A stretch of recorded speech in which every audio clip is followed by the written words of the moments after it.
إن الحمد لله نحمده ونستعينه ونستغفره ونعوذ بالله من شرور أنفسنا ومن سيئات أعمالنا من يهده الله فلا مضل له ومن يضلل فلا هادي له وأشهد أن لا إله إلا الله وحده لا شريك له وأشهد أن محمدا عبده ورسوله يا أيها الذين آمنوا اتقوا الله حق تقاته ولا تموتن إلا وأنتم مسلمون يا أيها الناس اتقوا ربكم الذي خلقكم من نفس واحدة وخلق منها زوجها وبث منهما رجالا كثيرا ونساء واتقوا الله الذي تساءلون به والأرحام إن الله كان عليكم رقيبا يا أيها الذين آمنوا اتقوا الله وقولوا قولا سديدا يصلح لكم أعمالكم ويغفر لكم ذنوبكم ومن يطع الله ورسوله فقد فاز فوزا عظيما أما بعد فإن أصدق الحديث كتاب الله وخير الهدى هدى محمد صلى الله عليه وسلم وشر الأمور محدثاتها وكل محدثة بدعة وكل بدعة ضلالة وكل ضلالة في النار. أعوذ بالله السميع العليم من الشيطان الرجيم. بسم الله الرحمن الرحيم. قاف والقرآن المجيد بل عجبوا أن جاءهم منذر منهم فقال الكافرون هذا شيء عجيب أئذا متنا وكنا ترابا ذلك رجع بعيد قد علمنا ما تنقص الأرض منهم وعندنا كتاب حفيظ. حمد و ثنا ہو اللہ رب السماوات والارض کے لیے جو خالق کائنات ہے، اور درود و سلام نازل ہو اللہ کے پیارے نبی جناب محمد رسول اللہ صلی اللہ علیہ وسلم کی ذات گرامی پر، جنہیں بشیر و نذیر بنا کر بھیجا گیا. محترم حضرات، اللہ تعالی اس کائنات کا خالق و مالک ہے، اور اس دنیا میں اللہ تعالیٰ نے اپنی مرضی کے مطابق مخلوقات کو پیدا کیا ہے، اور ان میں سے اللہ تعالیٰ نے اپنی حکمت اور اپنے علم کے مطابق جس کو جو درجہ اور مقام دینا چاہا ہے وہ عطا کیا ہے. ارشاد فرماتا ہے اللہ تعالیٰ کہ ربک یخلق ما یشاء و یختار، تیرا رب جو چاہتا ہے پیدا کرتا ہے اور جسے چاہتا ہے منتخب کر دیتا ہے. اللہ نے ساری دنیا بنائی ہے، لیکن دنیا میں احب البلاد الی اللہ مساجدھا، دنیا میں سب سے پیاری جگہیں اور سب سے پیارے مقامات اللہ کے گھر مسجدیں ہیں. جو درجہ مسجد کا ہے وہ درجہ بازار کا اور مارکیٹ کا نہیں ہے، وہ درجہ گھر کا نہیں ہے. اور ایسے مسجدوں میں ساری مسجدوں کا درجہ یکساں نہیں ہے. مسجد حرام کا درجہ سب سے بڑا ہے، اس کے بعد مسجد نبوی کا درجہ ہے، اس کے بعد جو ہے مسجد اقصیٰ کا درجہ ہے. تو یہ اللہ تعالیٰ نے درجات بنائے ہیں مقامات میں بھی، اور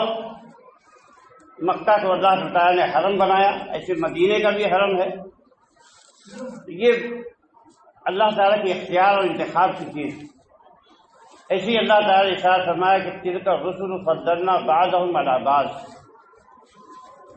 رسول اللہ کے منتخب بندے ہوتے ہیں، تمام بندوں میں سب سے زیادہ چنے ہوئے رسول اور انبیاء ہوتے ہیں، لیکن ان میں بھی اللہ تعالیٰ نے درجہ بندی کر رکھی ہے. تلک الرسل فضلنا بعضهم علی بعض. یہ رسول ہیں جن میں سے ہم نے بعض کو بعض پر فضیلت دی. ایسے ہی اللہ تعالیٰ کے سارے دن اللہ تعالیٰ کے پیدا کیے ہوئے ہیں، ایام اور مہینے سب اللہ تعالیٰ کے پیدا کیے ہوئے ہیں. اللہ تعالیٰ نے قرآن مجید میں ارشاد فرمایا کہ ان عدت الشہور عند اللہ 12 شہرا فی کتاب اللہ منها 4 حرم ذلک الدین القیم فلا تظلموا فیہن انفسکم. فرمایا کہ مہینوں کی گنتی اللہ کے نزدیک 12 ہے. یوم خلق السماوات والارض، اسی دن سے جب سے اللہ تعالیٰ نے آسمانوں اور زمین کو پیدا فرمایا، اسی وقت سے اللہ کے ہاں مہینوں کی گنتی 12 ہے۔ 12 مہینے اللہ نے مقرر فرمائے اور جن میں سے 4 مہینے حرمتوں والے، فرمایا کہ یہی سیاہ دین ہے، اور ان میں خاص طور سے اپنے آپ پہ ظلم نہ کرو۔ کبھی بھی ظلم نہیں کرنا ہے، لیکن حرمتوں والے مہینے کا احترام زیادہ لازم ہے کہ آدمی اس میں جو ہے اس کی حرمت کا پاس و لحاظ رکھے۔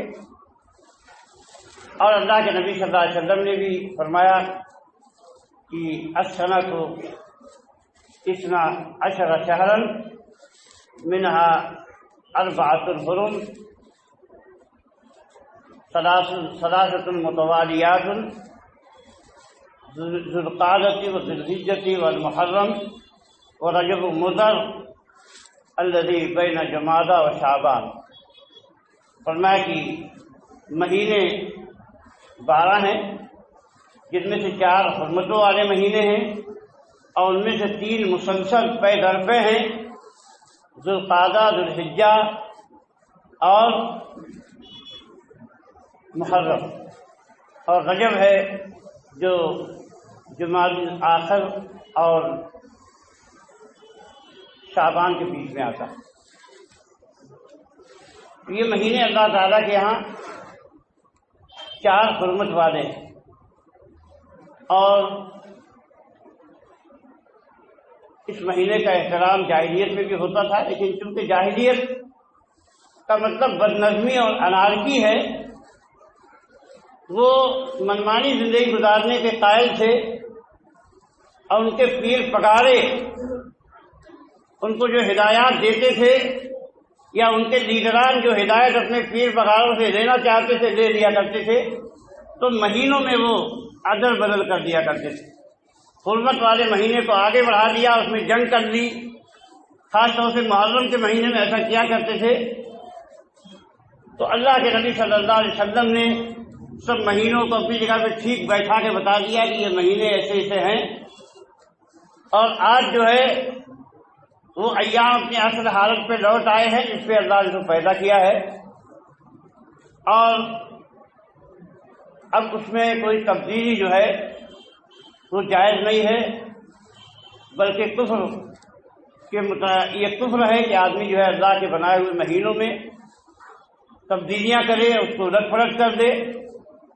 انما النسیء زیادۃ فی الکفر کہہ کے اللہ تعالیٰ نے یہ صاف اور واضح احکام دے دیے۔ اللہ کے نبی صلی اللہ علیہ وسلم نے بھی حکم دیا کہ ان کی حرمت کا پاس و لحاظ رکھا جائے، اور اس میں خاص طور سے ذی الحجہ کے بارے میں بہت سی فضیلتیں آئی ہیں جو آپ نے پچھلے خطبوں میں سنی ہوں گی۔ ایسے ہی ماہ محرم بھی حرمت والا مہینہ ہے، اور اللہ کے نبی صلی اللہ علیہ وسلم نے فرمایا کہ افضل الصیام بعد رمضان شہر اللہ المحرم۔ مسلم کی روایت ہے کہ سب سے افضل روزے رمضان کے بعد ماہ اللہ کے مہینے محرم کا روزہ ہے، محرم کے روزے ہیں۔ تو گویا محرم میں روزہ رکھنا ایک افضل کام ہے، اور پورے محرم کی بات ہے کہ ایک عام فضیلت ہے آدمی جب چاہے روزہ رکھے، لیکن اس میں کچھ خاص دن بھی مقرر ہیں جن میں اللہ کے نبی صلی اللہ علیہ وسلم سے روزہ رکھنا یا روزہ رکھنے کا حکم ثابت ہے۔ 10ویں محرم کی جو تاریخ ہے وہ زمانے جاہلیت ہی سے محترم سمجھی جاتی،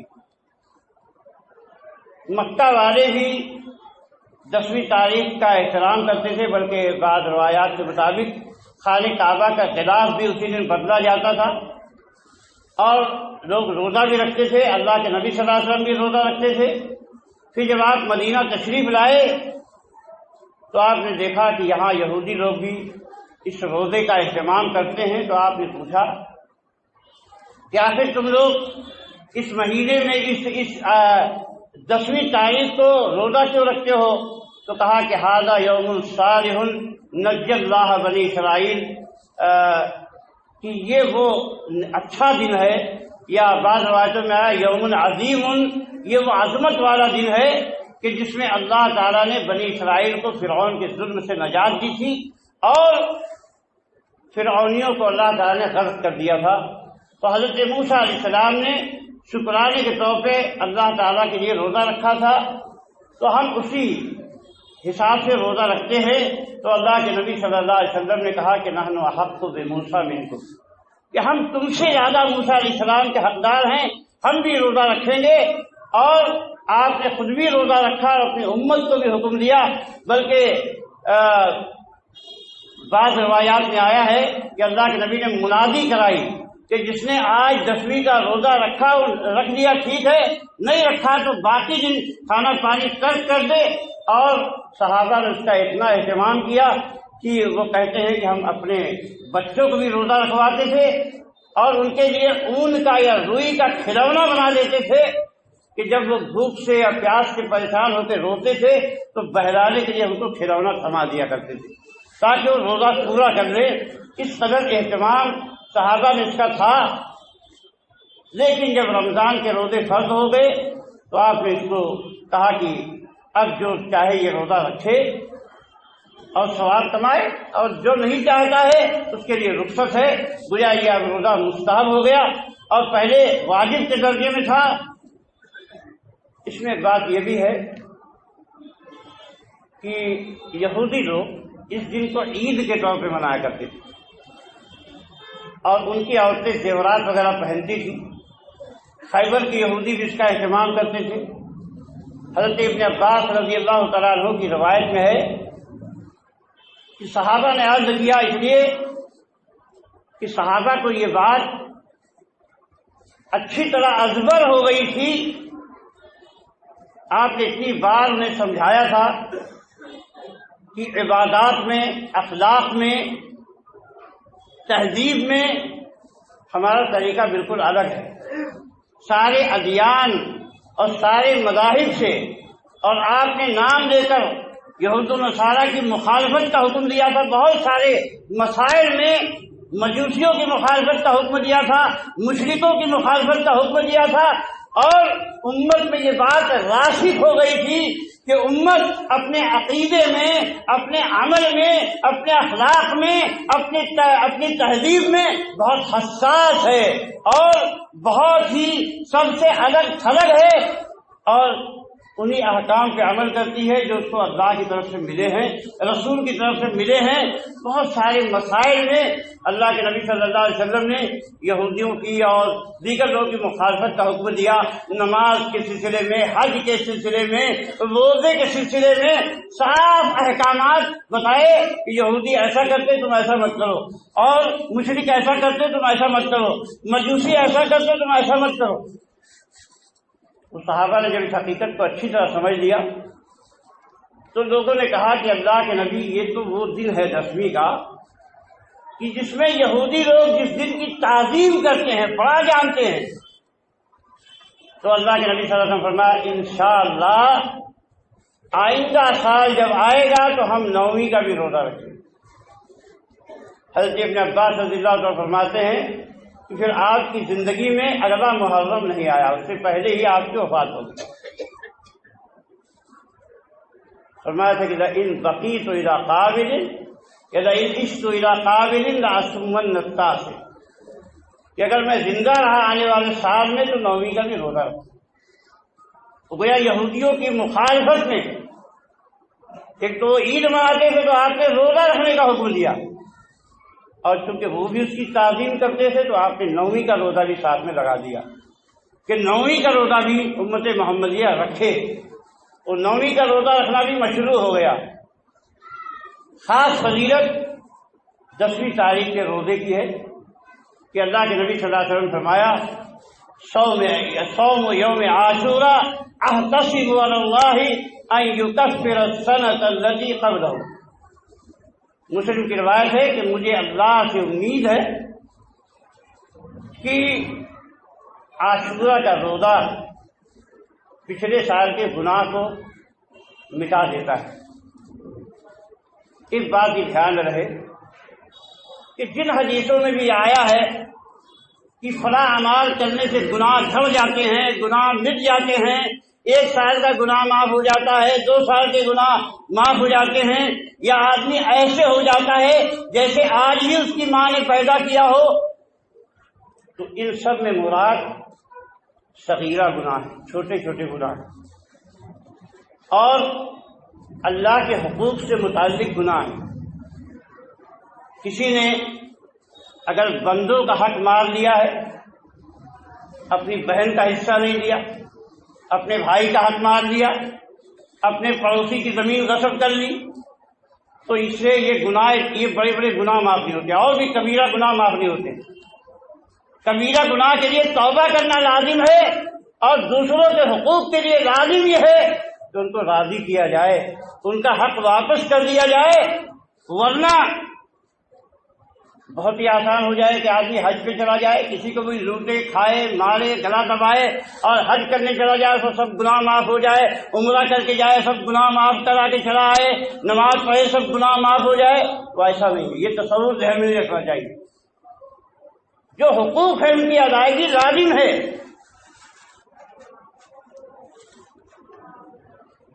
لیکن ساتھ ہی یہ بات بھی ذہن میں رہے کہ اس کو ہلکا بھی نہیں جاننا چاہیے، اس لیے کہ ہمارے پاس چھوٹے گناہ اتنے زیادہ ہیں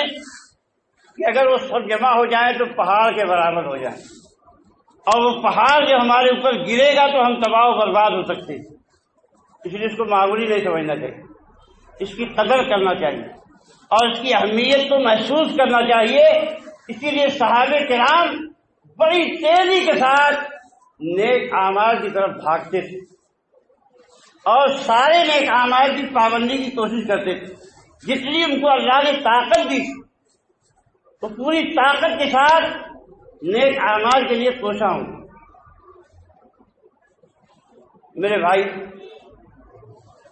اللہ کے نبی صلی اللہ علیہ وسلم نے اپنی امت کو ہر خیر کی بات بتائی ہے،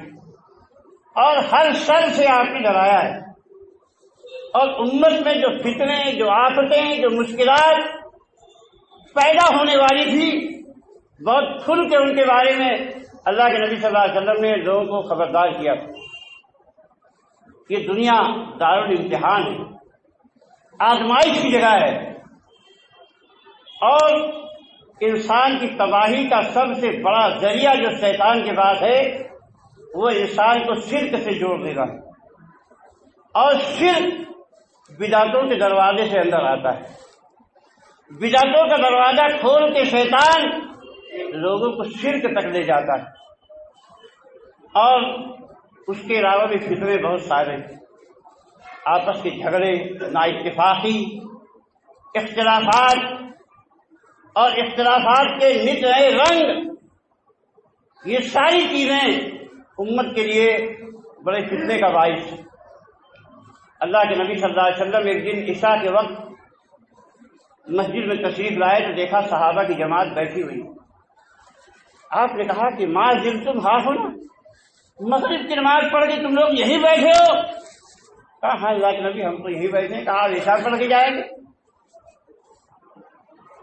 صحابہ کرام کا وقت قصے کہانیوں میں، رات بھر شب بیداری گپ شپ میں، فضول کاموں میں، لہو و لعب اور تماشے کے کاموں میں صرف نہیں ہوتا تھا۔ ذکر و اذکار کرنے والے، تلاوت قرآن کرنے والے، اللہ سے لو لگانے والے اور اللہ کے دین کی خدمت کرنے والے لوگ تھے۔ ان کا حرص، ان کی خواہشیں سب آخرت کے ارد گرد گھومتی تھی، اللہ کی محبت کے گرد گھومتی تھی، رسول کے اتباع کے گرد گھومتی تھی۔ حصول علم کے شائق تھے، اور وہ باتیں معلوم کرنے کے حریص تھے جو ان کے نجات کا باعث بن جائیں، جو ان کی کامیابی کا، دنیا اور آخرت کی کامیابی کا باعث بن جائیں۔ اللہ کے نبی صلی اللہ علیہ وسلم نے کہا بہت اچھا کیا تم نے، یہاں بیٹھے ہوئے ہو اور اللہ کی یاد میں لگے ہوئے ہو۔ ایک بات آپ نے بتائی انہیں، آسمان کی طرف دیکھا اور فرمایا کہ النجوم امنۃ للسماء فإذا ذهبت النجوم أتى السماء ما توعد وأنا أمنة لأصحابي، کہ فرمایا کہ میں آسمان میں جو ستارے ہیں وہ آسمان کے لیے باعث امن ہے، جب یہ ستارے جھڑ جائیں گے، ختم ہو جائیں گے، تو آسمان پہ وہ حالات آئیں گے، یا مات پڑ جائیں ستارے تو آسمان پہ وہ حالات آئیں گے جن کے بارے میں بتایا گیا ہے، جن کے بارے میں وعدہ کیا گیا ہے، وہ یہ ہے کہ آسمان ختم ہو جائے گا۔ اور فرمایا کہ انا امنۃ لاصحابی، تو میں اپنے صحابہ کے لیے باعث امن ہوں۔ فَإِذَا ذَهَبْتُ أَتَىٰ أَصْحَابِي مَا يُوعَدُونَ، جب میں چلا جاؤں گا تو میرے صحابہ پر وہ حالات آئیں گے جن کے بارے میں انہیں بتایا گیا ہے، خبر دی گئی ہے۔ وَأَصْحَابِي أَمْنَةٌ لِّأُمَّتِي فَإِذَا ذَهَبَ أَصْحَابِي أَتَىٰ أُمَّتِي مَا يُوعَدُونَ، اور میرے صحابہ میری امت کے لیے باعث امن ہے۔ جب یہ صحابہ چلے جائیں گے تو میری امت پر وہ حالات آئیں گے جن کے بارے میں خبر دی گئی ہے۔ وہ آسمان کے بارے میں بھی خبر موجود ہے، صحابہ کے بارے میں بھی خبر موجود ہے، اور امت کے بارے میں بھی خبر موجود ہے، اور ان سب میں مشکل حالات کب پیدا ہوں گے اللہ کے نبی صلی اللہ علیہ وسلم نے یہ بات بتا دی ہے۔ نبی کائنات علیہ السلام جب موجود تھے تو صحابہ فتنوں سے، لڑائیوں سے اور آپس کی قطع تعلقی سے محفوظ تھے، اور دین ان کا مضبوط تھا، اور سارے ایک جٹ ہو کر، متحد ہو کر دین کی خدمت پہ لگے ہوئے تھے۔ اللہ کے نبی صلی اللہ علیہ وسلم کا انتقال ہوا اور فتنے شروع ہو گئے، امتحان شروع ہو گیا۔ سب سے پہلی بحث تو یہی شروع ہو گئی کہ اللہ کے نبی صلی اللہ علیہ وسلم زندہ ہیں یا ان کی وفات ہو گئی ہے۔ پھر مرحلہ یہ آیا کہ نبی صلی اللہ علیہ وسلم کو غسل کیسے دیا جائے، کپڑا اتار کے دیا جائے کہ کپڑے کو اوپر سے دیا جائے۔ یہ مسئلہ پیدا ہوا کہ نبی صلی اللہ علیہ وسلم کو دفن کہاں کیا جائے، اور یہ سب مسائل جب قرآن اور سنت سے حل ہو گئے، صحابی کے پاس قرآن کی آیتیں تھی، حدیثیں تھی، فٹافٹ انہیں سنایا، سارے صحابہ نے سر تسلیم خم کر دیا، اللہ نے رہنمائی فرمائی، اور یہ مرحلہ حسن خوبی انجام کو پہنچ گیا۔ پھر یہ اختلاف پیدا ہو گیا خلیفہ کون بنے گا، اس کا مسئلہ بھی چٹکیوں میں حل ہو گیا، کوئی تلوار نہیں اٹھی، جھگڑے نہیں کھڑے ہوئے، حضرت ابوبکر صدیق رضی اللہ تعالیٰ عنہ خلیفہ بنا دیے گئے۔ اور پھر اس کے بعد مسئلہ یہ پیدا ہوا کہ کچھ لوگ زکوٰۃ کا انکار کر رہے ہیں۔ صحابہ ایک آراد ہو گئے، آپس میں پہلے بحثیں ہوئی، مناقشے ضرور ہوئے، لیکن اختلاف تلواروں تک نہیں پہنچا، بائیکاٹ تک نہیں پہنچا کہ یہ تو ان کا فتویٰ ہے میں نہیں مانوں گا، یہ ان کا فتویٰ نہیں مانوں گا۔ سارے صحابہ اس بات میں متفق ہو گئے کہ جو زکوٰۃ نہیں دے گا تلوار کے زور پہ ان سے زکوٰۃ لی جائے گی، اور زکوٰۃ وصول کی گئی۔ حضرت صدیق اکبر نے وصول کیا، اور جنہوں نے انکار کیا ان کی پٹائی ہوئی، تلواروں سے جنگ کی گئی، اور پھر بہت سے لوگ مرتد ہو گئے، کہا کہ ان کے بارے میں کہا ان سے بھی جنگ کی جائے گی، اور کچھ لوگوں نے نبوت کا دعویٰ کیا، ان کا بھی خاتمہ صحابہ کی تلواروں نے کر دیا، اور چند سالوں کے اندر سارے فتنے اپنی موت آپ مر گئے۔ اللہ کے نبی کے بعد بے شک صحابہ میں فتنے کھڑے ہوئے، لیکن صحابہ کی قوت ایمانی، صحابہ کا علم، صحابہ کا تقویٰ اور ایمانی قوت و محبت کی بنیادیں اتنی پختہ تھی کہ ایسا نہیں ہوا کہ صحابہ کے رہتے ہوئے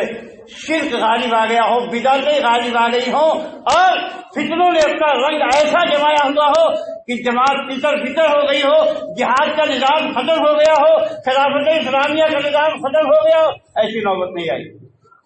اللہ کا فضل ہے کہ اختلافات ہوئے ضرور، لیکن صحابہ نے اسے بہت جلد قابو پا لیا، اور پھر جو فتوحات کا سلسلہ شروع ہوا ہے تو انہیں پیچھے مڑ کے نہیں دیکھا، ایران کی طاقت کو فنا کے گھاٹ اتار دیا، اور روم کی طاقت کے پرخچے اڑا دیے، اور ہندوستان تک گھسے چلے آئے مسلمانوں کے قافلے، اور زور یہ بڑھا رہا، ساری دنیا کے باطل پرست ان کا نام سن کے کانپتے تھے، کفر کے ایوانوں میں زلزلے برپا تھے، اور شاہوں کے تاج ان کی ٹھوکروں میں رونڈے جاتے تھے، اسلام کا جھنڈا شوکت کے ساتھ لہرا رہا تھا۔ یہ اعدائے اسلام نے دیکھا، کہ مسلمانوں کا پاور ہاؤس کیا ہے، مسلمانوں کو انرجی کہاں سے ملتی ہے. یہ اتحاد و اتفاق، یہ اختلافات اتنی جلدی کیسے نابود ہو جاتے ہیں، کیسے متحد ہو جاتے ہیں. اسٹڈی کیوں نہیں؟ لمبے تجربات رکھنے والے لوگ تھے تاکہ تلوار سے مقابلہ کرنا، جنگی قوت سے مقابلہ کرنا اس قوم کے ساتھ ممکن نہیں ہے. اس میں منافقت کی راہ چلنی پڑے گی. ان کا پاور ہاؤس ان کا عقیدہ ہے، ان کا قرآن ہے، ان کے نبی کی سنتیں ہیں جو ان کو متحد رکھتی ہیں، جو ان کو گمراہی سے بچاتی ہیں. اسی عقیدے پہ سب خون مارنا ہوگا، اسی عقیدے سے ان کو دور کرنا ہوگا. تو کچھ لوگوں نے اسلام کا چولا بدل دیا، اپنے کفر کو اسلام کے لباسے میں چھپایا، بظاہر مسلمان ہو گئے اور سیاسی اور مذہبی دونوں اعتبار سے مسلمانوں کے اندر مسائل پیدا کرنے کے لیے نت نئے طریقے اختیار کیے. پہلی بات تو یہ کہی گئی کہ اصل خلافت کے حقدار اور نبی کی وراثت کے حقدار ان کے آل بیت میں سے حضرت علی ہیں، اور علی کو اللہ کے نبی نے وصی بنایا، وصیت کیا ہے، اور ان کی فضیلت میں زمین و آسمان کے خلاصے ملائے گئے، اور ان کو تقدس کے اس مقام پر پہنچایا گیا کہ بعض لوگوں نے علی کو الہ بنا دیا، معبود بنا دیا، اللہ کے درجے میں رکھا، اور جنہوں نے اللہ کے درجے میں نہیں رکھا انہوں نے کہا کہ خلافت انہی کا حق ہے اور باقی سب غاصب ہیں، سارے صحابہ ظالم ہیں، نعوذ باللہ من ذالک. یہ عقیدے کی راہ سے خلل پیدا کرنے کی کوشش کی گئی. ظاہر سی بات ہے صحابہ میں ان کی داد نہیں کر سکتی تھی، اور وہ تابعین جو صحابہ کے شاگرد تھے ان میں بھی داد نہیں کر سکتی تھی. بہت سے نئے مسلمان ہو رہے تھے. ان نئے مسلمانوں کو جو یہودی تھے وہ جانتے تھے کہ ان کے ہاں بعض لوگوں کو مقدس مانا جاتا ہے، کرسچنوں میں بھی ایسے ہی بات تھی، اور مشرکین تو بزرگوں کے تقدس پہ چلتے ہی تھے. جب نئے نئے مسلمان ہوئے تو یہ بات بہت جلدی ان کے سمجھ میں آ گئی کہ ہاں ایک طبقہ مقدس ہوتا ہے جس کا نبی سے تعلق ہو اور جس کا ایسی معزز گھرانے سے تعلق ہو تو اس کے تقدس میں کوئی شبہ نہیں ہے. تو تقدس کا یہ عقیدہ ان نو مسلموں کے اندر اپنی جڑیں مضبوط کرنے لگا، اور دوسری طرف سر پسندوں نے یہ فتنہ اٹھایا کہ عثمان غنی یہ بادشاہ دیکھو صحیح نہیں ہے، دیکھو فلاں کو اتنا پیسہ دے دیا انہوں نے، فلاں کو گورنر بنا دیا، یہ ان کے خاندان کا ہے اس لیے بنا دیا، اس لیے اس کو پیسہ دے دیا، مال دے دیا کہ وہ ان کا رشتے دار ہے. ایسے دھیرے دھیرے فتنے کھڑے کیے کہ حضرت عثمان ایسا کر رہے ہیں، حضرت عثمان ایسا کر رہے ہیں. پھر بڑا طبقہ دھیرے دھیرے جمع ہو گیا، اور جیسا کہ اللہ کے نبی صلی اللہ علیہ وسلم نے خود ہی فرمایا تھا، حضرت انس بن مالک رضی اللہ تعالیٰ عنہ فرماتے ہیں کہ ایک دن اللہ کے نبی صلی اللہ علیہ وسلم جبل احد پہ چڑھے تو احد ہل گیا. حضرت انس بن مالک رضی اللہ تعالیٰ عنہ کی روایت ہے، بیان کرتے ہیں کہ میں سمجھتا ہوں کہ اللہ کے نبی نے اپنے پاؤں سے اس پہ مارا اور کہا کہ اسکن احد علیک نبی و صدیق و شہیدان، کہ تیرے اوپر ایک نبی ہے، ایک صدیق ہے اور 2 شہید ہیں، اور آپ کے ساتھ ابو بکر صدیق، عمر فاروق اور عثمان غنی رضی اللہ تعالیٰ عنہ تھے. یہ معاملہ اللہ کے یہاں پہلے سے طے ہو چکا تھا، اور بہت ساری حدیثیں یہ بتاتی ہیں یہ حالات پیش آنے والے تھے. اللہ کو قربانیاں پسند ہیں، اللہ کو صبر پسند ہے. اللہ تعالیٰ نے قربانیاں لی، قربانیاں دینے والوں نے قربانیاں دی، اپنے خون کا نذرانہ اپنے رب العالمین کی بارگاہ میں پیش کر کے سرخرو ہو گئے. لیکن فتنہ کرنے والے پھنس گئے، شیطانی چالوں سے مکر کرنے والے اللہ تعالیٰ کے عقاب کا شکار ہو گئے. انہوں نے فتنے پیدا کیے. مدینے میں آ کے حضرت عثمان غنی رضی اللہ تعالیٰ عنہ کو شہید کر دیا گیا. آپ روزے سے تھے، آپ قرآن پڑھ رہے تھے، آپ صابر اور ساکت تھے، اگر اشارے کر دیتے تو تلواریں چل جاتی، لیکن انہوں نے صبر کا راستہ اختیار کیا۔ ایک لمبی داستان ہے جس کو مختصر خطبے میں بیان نہیں کیا جا سکتا، لیکن اس کے بعد سے بلکہ اس سے پہلے ہی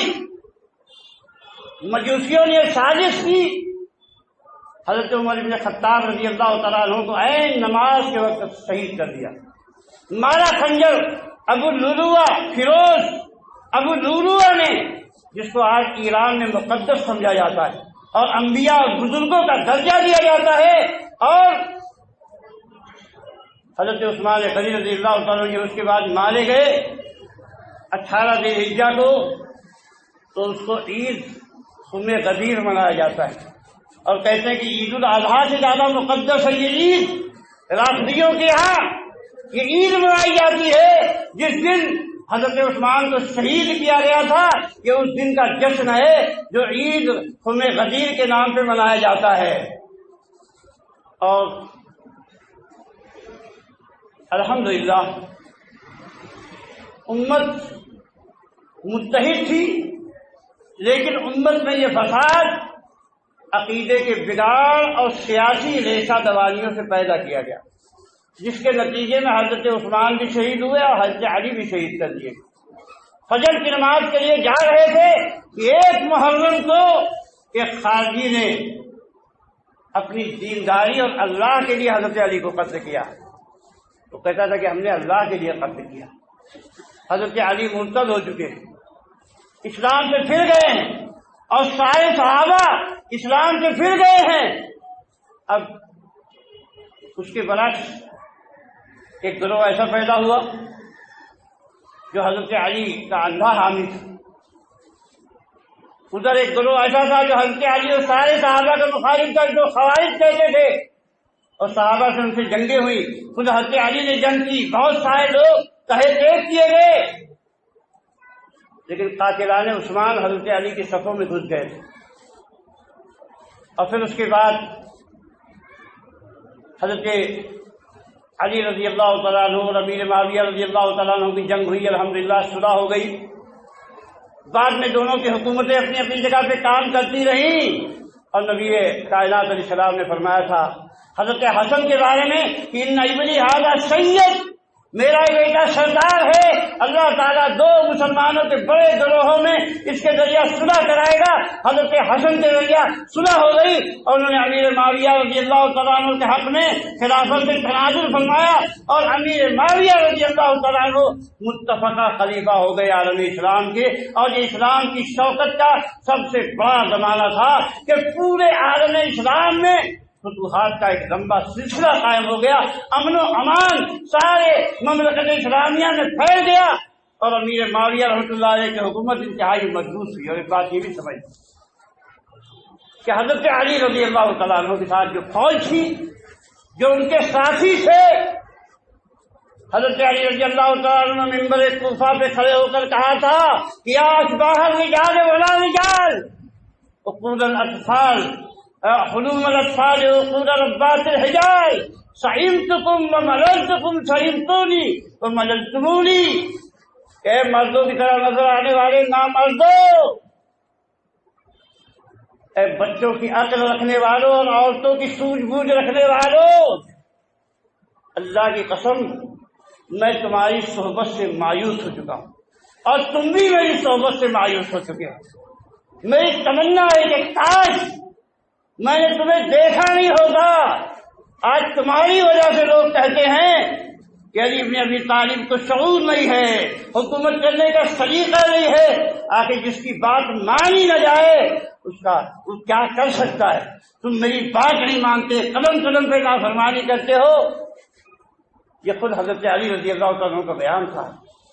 جو شیعہ سنی تمام کتابوں میں موجود ہے۔ اور اس کے برعکس امیر معاویہ رضی اللہ تعالیٰ عنہ کی فوج کا عالم یہ تھا کہ اتنی منظم، ویل ڈسپلین، اور اپنی جان ہتھیلیوں پہ لے کے امیر معاویہ کے اشارے سے قربان کرنے کے لیے ہر وقت تیار ہے۔ اور اسی شامی فوج نے بعد میں اسلامی شوکت کے جھنڈے ساری دنیا میں گائے، اور اسی لیے دشمنان اسلام کو یہ فوج اور امیر معاویہ پسند نہیں تھے۔ جب تک اسلام کی شوکت کا زمانہ تھا یہ دبے رہے، لیکن جب 4 صدی ہجری میں معز الدولہ راشدی کی حکومت قائم ہوئی تو 351 میں سب سے پہلا کام اس نے یہ کیا، جب سنیوں کو دبانے میں یہ کامیاب ہو گئے اور خلافت عباسیہ بے دست و پا ہو گئی اور اس رافضی کو غلبہ اقتدار ملا، تو اس نے سب سے پہلے جامع مسجد بغداد میں یہ لکھ کے لٹکا دیا کہ لعن اللہ معاویہ ابن ابی سفیان والذی غصب فاطمة فلکا والذی منع الحسن ان يدفن مع جده والذی نفع ابا ذر والذی اخرج العباس من الشورى۔ اللہ کی لعنت ہو معاویہ بن ابی سفیان، سب سے پہلا ٹارگٹ معاویہ بن سفیان، ابو سفیان۔ اس کے بعد کہا کہ اس پر جس نے فاطمہ سے فدق کو غصب کیا ابو بکر صدیق رضی اللہ تعالیٰ عنہ، اور جس نے حسن کو اپنے دادا کے بعد دفن نہیں کرنے دیا، جس نے ابو ذر کو جلا وطن کیا، اور جس نے عباس کو شورا میں سے نکال دیا، حضرت عمر بھی آ گئے، حضرت عثمان بھی آ گئے، سب کے اوپر لعنت ہو گئی۔ خلیفہ عباسی کچھ نہیں کر سکتا تھا، کسی سنی مسلمان اس کو پھاڑ کے پھینک دیا، تو محلبی وزیر نے اس کو مشورہ دیا کہ آپ خالی نام یہاں معاویہ بن ابی سفیان لکھ کے باقی لکھ دیجئے کہ آل بیت کے ظلم کرنے والوں پر اللہ کی لعنت۔ یہ منافقت کا رویہ شروع ہوا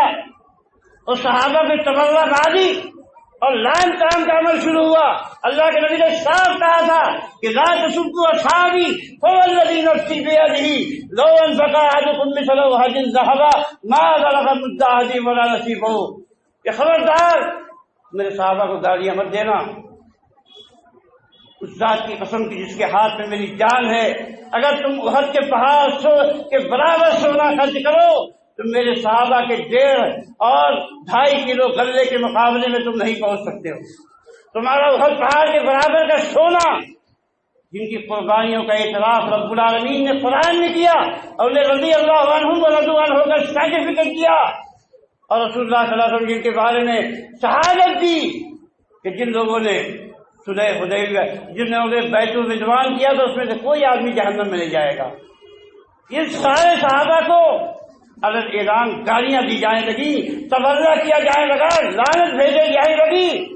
اور 351 ہی میں اس نے حکم دیا تھا کہ عید غدیر منائی جائے، عید غدیر۔ اور 352 میں معز الدولہ احمد ابن بوائے نے دہلوی نے جو رافضی تھا اس نے یہ اعلان کیا کہ ساری عورتیں اپنے گھروں سے بال بکھیرے ہوئے، چہرے پہ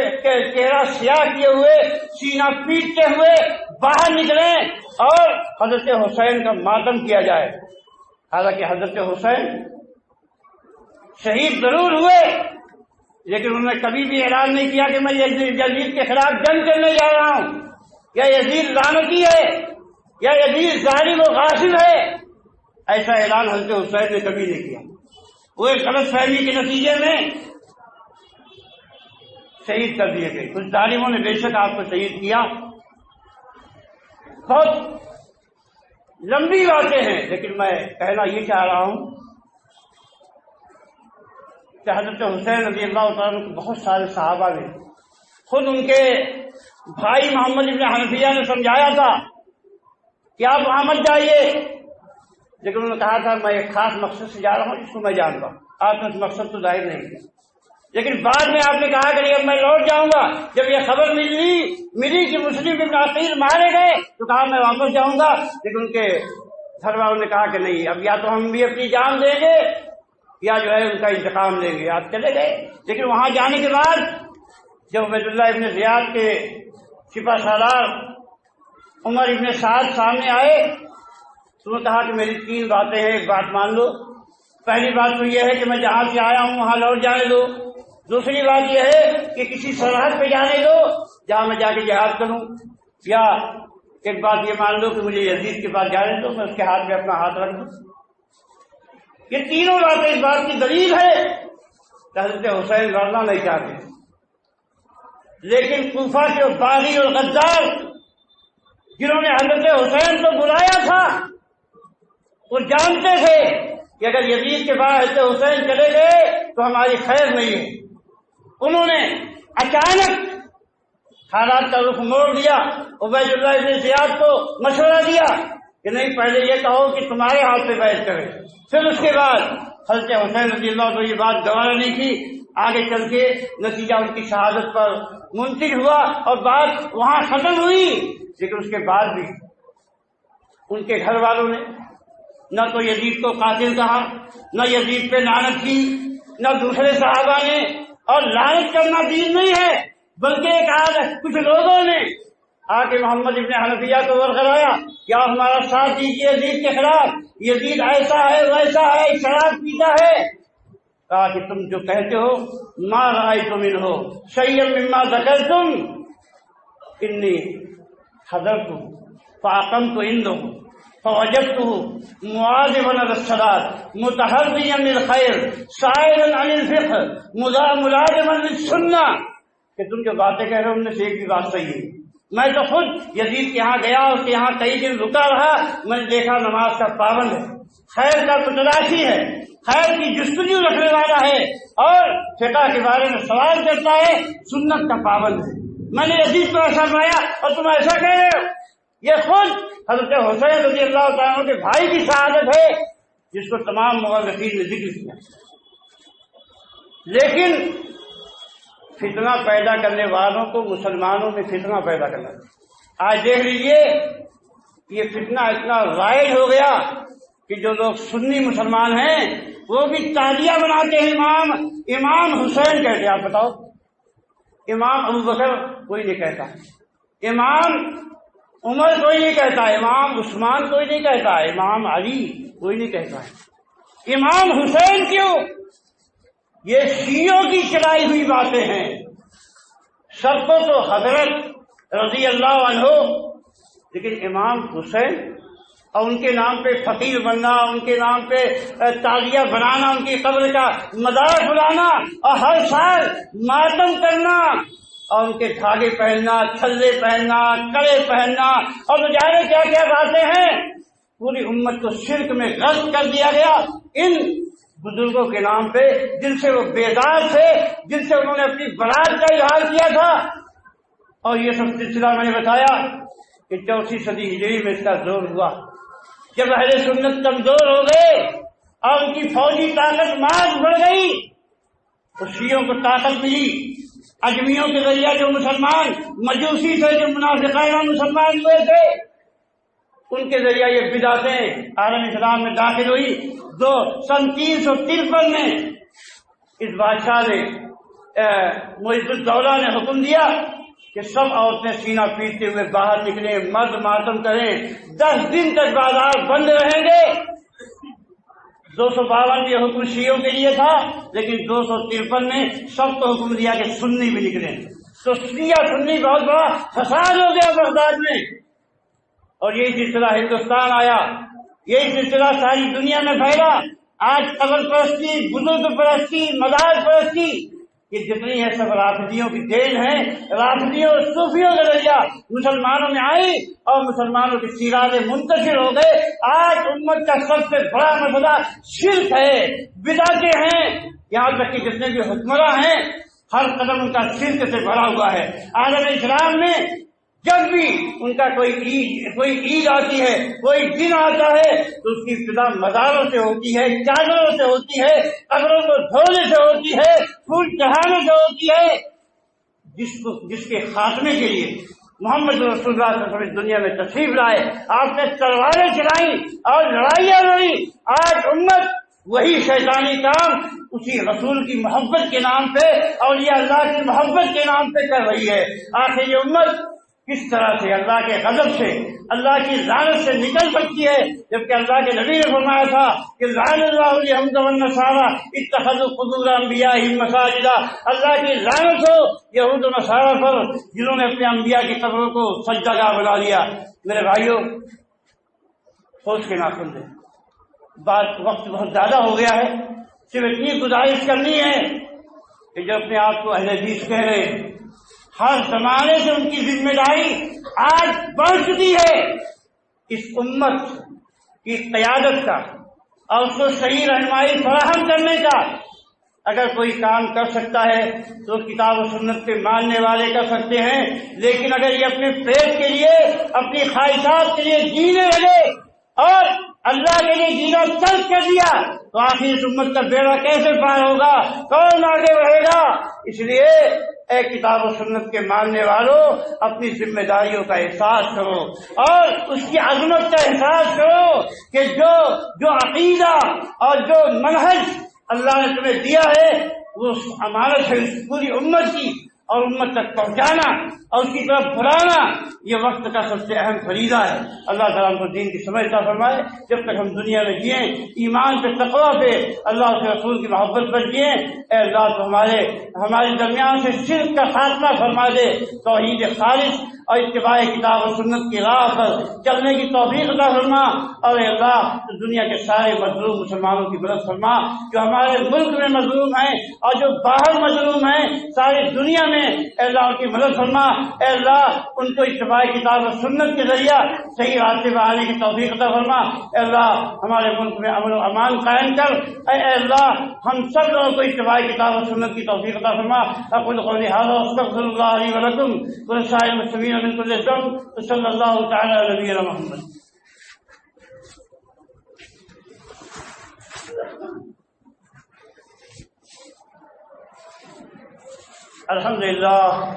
الحمدللہ وحدہ والصلاة والسلام علی من لا نبی بعد، اما بعد۔ اللهم صل علی محمد وعلی آل محمد كما صليت على ابراہیم وعلى آل ابراہیم انك حمید مجید۔ اللهم بارك على محمد وعلى آل محمد كما باركت على ابراہیم وعلى آل ابراہیم انك حمید مجید۔ اللهم انصر الاسلام والمسلمين واخذل الكفرة والمشركين، اللهم دمر ديارهم ومزق جمعهم وخرب بنيانهم وانزل بهم باسك الذي لا ترده القوم المجرمين۔ عباد الله قوموا الى صلاتكم۔